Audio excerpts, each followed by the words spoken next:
Holy cow. Yes, I finally got to step into Final Fantasy XIV's brand new Pandaemonium Abyssos raid and take part in it. You're probably like, right, it's been out for like a week or so already. Like, Savage has started. I'm following the Savage progress has been so fun. So fun. I like the idea, and there's another video I want to do about my... A lot of people have been asking, is like, how do you get away from, like, hardcore engaging raiding? It's been a part of my life for, like, 10 years, and I'm now moving away from it. How do you deal with it? And I think FF14 kind of has the answer for me, personally, because I do miss it.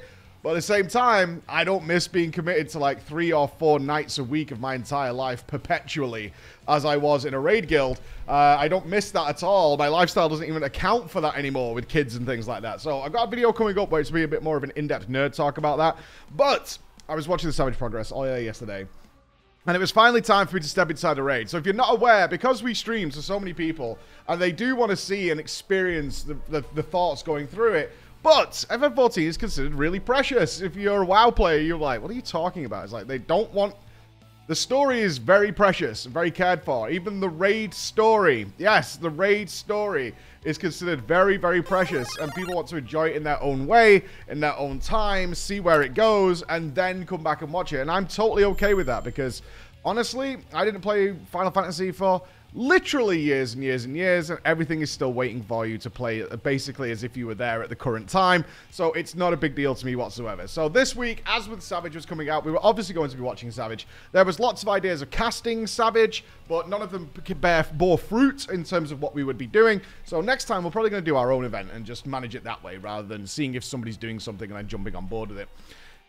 It was incredible. It was so fun to watch. It was so fun to see the progress. And I think one thing I really like, now I can understand FF14 UIs, and we have this discussion a lot on stream, is that you can take a seasoned WoW player and show them FF14, and they're like, I don't know what the fuck's going on. Like, this just looks like madness and craziness. But the same happens for a seasoned FF14 player looking at a World of Warcraft UI with a bunch of add-ons and things like, what's even happening? I can't even see the screen. Because the fights work so differently. Like FF14, you have to pay attention to the visuals of the boss. Like a lot of your raid indicators and boss mods essentially are what is the boss physically doing. Where in WoW, the boss is usually ice skating across the floor or something ridiculous.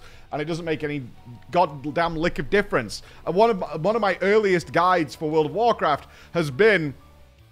You don't need to look at the boss. You know, no reason to. Everything's on a timer, and it tells you when things are happening and things like that. You can look anywhere else you want and look at the floor, look at your feet, do all those kind of things. You don't need to look at the boss. But very, very different playstyle over at FF14. And following the progress has been exceptional, especially because the bosses are basically entirely different from the normal mode version. But I have played through the normal mode version, and I'm very excited to talk about it. And to obviously the amount of theories that have come out of this is batshit. I haven't done the MSQ yet. Yeah, I haven't done the MSQ for the same reasons we just talked about the raid story. I haven't done that yet. I'm going to be doing it on Monday. But if the raid story's this good, I'm really excited for the MSQ. The MSQ is in a different place because we're building the foundations of what is to probably be the story for the next 6 or 7 years in Final Fantasy, as the old story beginning from A Realm Reborn has concluded, and now we're stepping foot into a brand new territory, like, to see where it goes. So there's still some character establishment to be happening, villain establishment. Who is our main antagonist, and how are they going to be playing out? How are they involved? What is the mysteries behind them? So I'm looking forward to that on Monday, and I'll have a discussion going up on that. But let's get into the bosses first of all. I thought Swolebuncle as the first boss was a great introductory fight. Really made a lot of sense. Simple idea with mirrors, reflecting everything, and then figuring out safe spots. Everything was pretty clear as to what to do, and I love that. There are some FF14 bosses I've done, and these are my least favorite, where the solution isn't somewhat readily apparent, even with like a lot of us, because I did all the extremes in the game, but we did them all blind, and some are easy, some are much more difficult. And when sometimes you get stuck on something, it's like, what this is supposed to do here doesn't make really much sense, and the spell name doesn't really add up to what it's supposed to do, and you're kind of like, let's try things. And you have people like, just try random nonsense, even in the easier fights, to see what's going to happen, and then, oh, I survived, and that's what you're looking for. It's like, oh, this didn't kill me. But in Swolebuncle, it was all very apparent, very, very clear what to do. Nice, simple, easy fight. Obviously not meant to be hard, meant to be pugged. Enjoyed that a lot. The most disappointing boss in the whole raid was actually boss number 2, Hegemony. Hegemony was very, very dull. Although it was very apparent what was going on, it just didn't do much, and from the normal version, I was left feeling disappointed in that fight. I was like, okay, it was fine. Ironically, it was the boss I had to refarm or kill twice in order to get my loot from it, but still, it was the fight that I was like, I could do without this one. This is okay. The first Swolbunkle was better. Let's put it that way. It was just a little like, yeah, looks visually cool, but in terms of what it actually does, all right. Now boss 3 though, this is easily my favorite. The big tree was easily my favorite. P7 was. That was a journey. It wasn't difficult either. Again, it came back to loads going on, action-packed, really fast-paced, but still very clear on what the intention was. At least if you've seen the mechanic once, it's like, oh, okay, that's how that works, and now we can coordinate and fix that and have no problem. And that was easily my favorite fight. And watching the Savage version, I just watched Echo's kill of the Savage version, and like how they turned that thing up to 12 was incredible. I actually thought it'd be a longer wall. My prediction was going into, like, checking out the Savage progress was that P7S was going to be the big wall. Like, I thought it might even be a bigger wall than the last boss, Abyssos, Hephaestus. I thought that would be the bigger wall, but it has died. It has been done, but what a great fight. This is, like, for me, kind of the epitome of normal mode, easier mode, FF14 raiding. Gargantuan boss, visually stunning, lots of detail in there taken from Greek mythology, and then you can see the embedded woman inside and how she's bred out into this giant tree that's now crushing things. Lots of platform changes, lots of movement, lots of tight restrictive spaces, yet it all makes sense how these things should work together and how you should deal with them. Little bit of overlapping, but nothing too complex so that Pugs can do it. I know Pugs wiped a lot on this boss, but they did get through it. And really nice payoff when you feel like that killer's coming. That was great. The final boss was like in the middle. I thought P7 was best. P8 is fine. It was a little slower, a little bit more brutal. So if you failed something, you were screwed. And then it kind of channeled out AOE damage, so that getting back up on your feet was a little awkward in places. But overall was fine. A little knockback, Kill Jaden-esque. If I was to bring some WoW into this, Kill Jaden-esque style of being knocked into various locations, I was like, it's okay. It's fine. It didn't blow my skirt up, let's put it that way. But I've taken a quick look at the Savage version, and it's like, okay, now we have a fight. Now we have a fight, and I'm really curious how that's going to play off in the next 24 hours or so as the guilds are smashing their heads against P8, and I would love to get their thoughts. Hopefully going to have an interview with maybe some of the Echo guys afterwards, or even Alex, my casting co-partner for many events, is raiding with Echo right now to see what his thoughts are as he steps back into some hardcore progression compared to the casual life he's been living since our World of Warcraft guild died those many moons ago. That happened. So far the fight's overall really good. Slight disappointment in P6, but other than that, really enjoyed it. Let's talk about the story though. Jesus fuck.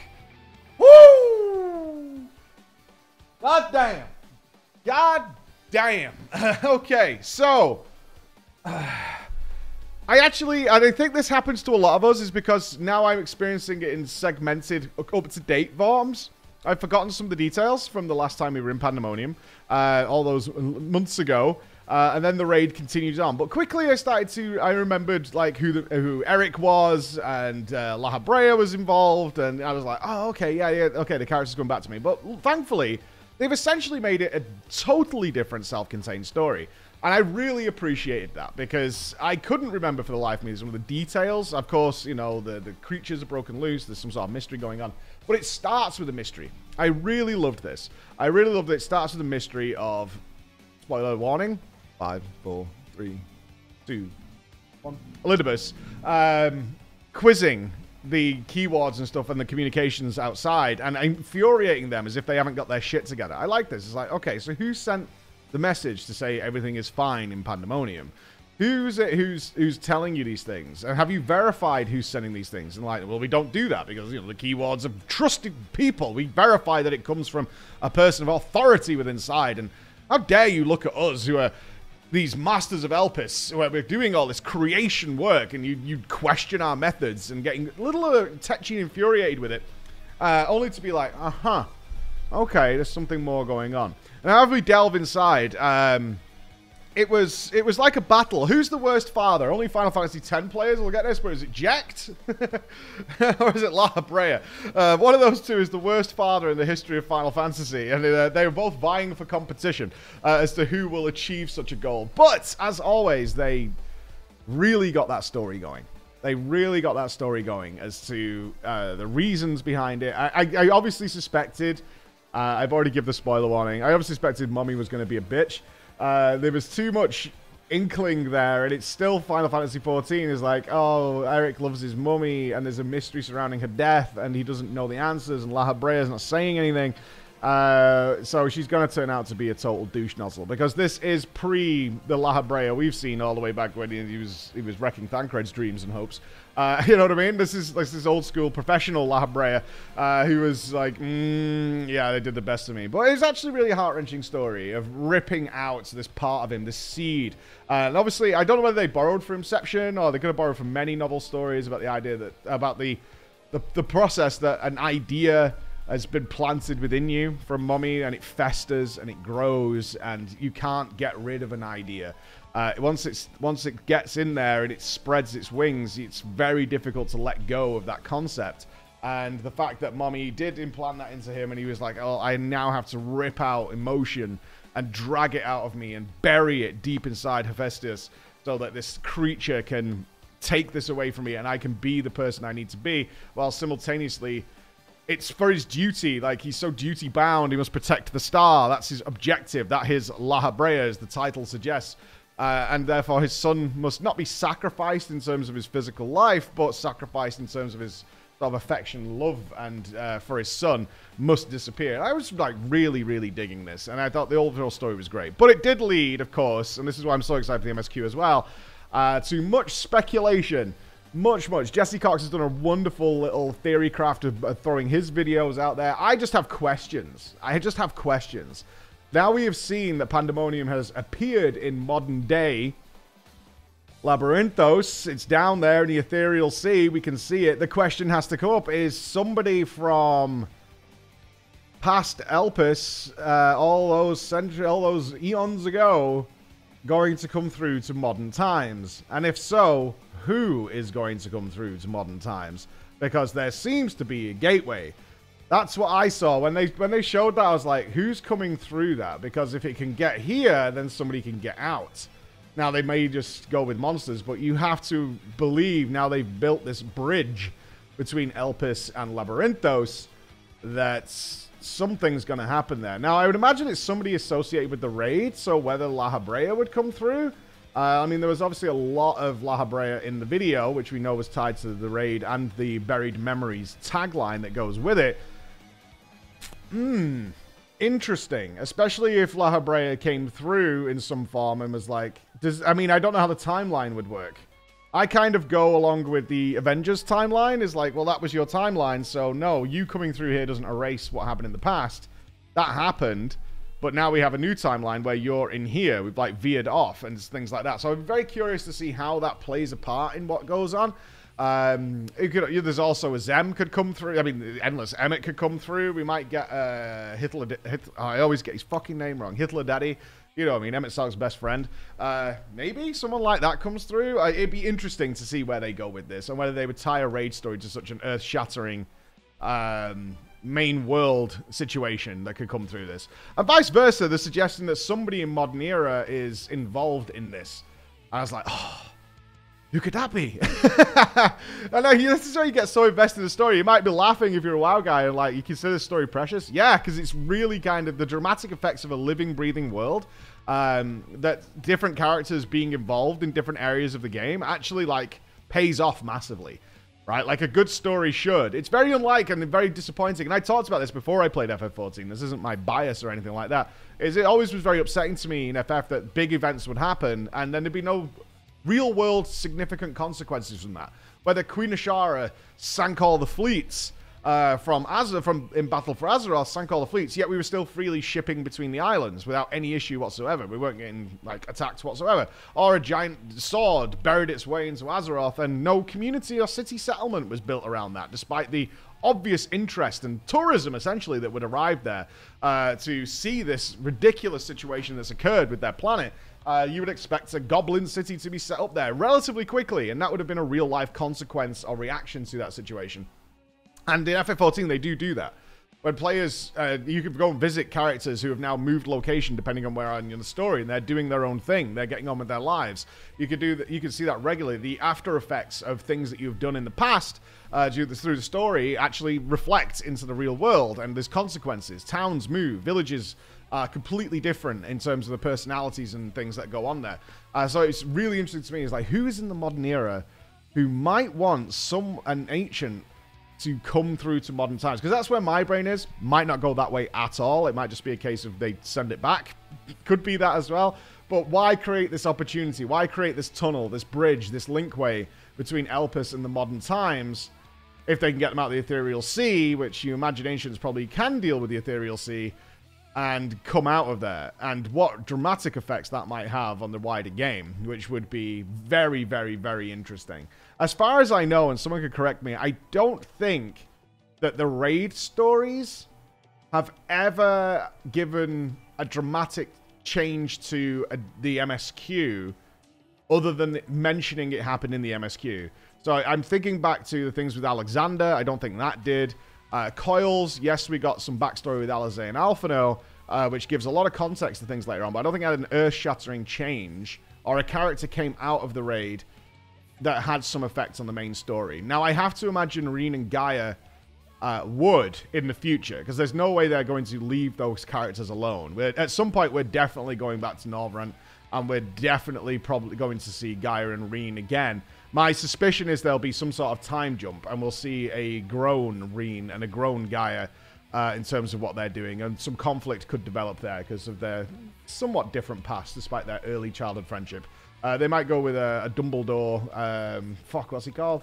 You know the guy, Johnny Depp, Mads Mikkelsen, Colin Farrell. How many different characters have played that guy? Let me ask Chris. Chris! Who's that villain in the Dumbledore Fantastic Beasts story? What's he called? He was played by Mads Mikkelsen. He was played by Johnny Depp. He was played by Colin Farrell and everybody who didn't do something horrible in Hollywood. Remember his name? Grindelwald! Oh, Grindelwald, depending on who's speaking the name. God, that movie series is wank. It's so bad. Grindelwald. I think I might go with something like that. It's like early friendship and then breaks into something evil later on. It'd be interesting to see where that goes. But that could be something similar to this, where the raid story now plays a bigger part. Because I don't think the Gaia story did either. No, it didn't. But it might do. I think it might be time to tie those things together. Because they're not afraid, as you guys have well seen, of saying... you have to have completed, like, the Sky Pirates Alliance raid quest line to do this next piece of the puzzle, because these characters are going to become relevant again. So those are my thoughts on it, and I had a great time with it. So thank you so much for listening. I will have an update on the MSQ next week. We'll see how that goes, but good luck to all the Savage Raiders who are finishing it off, and I'll see you next time. Bye, guys.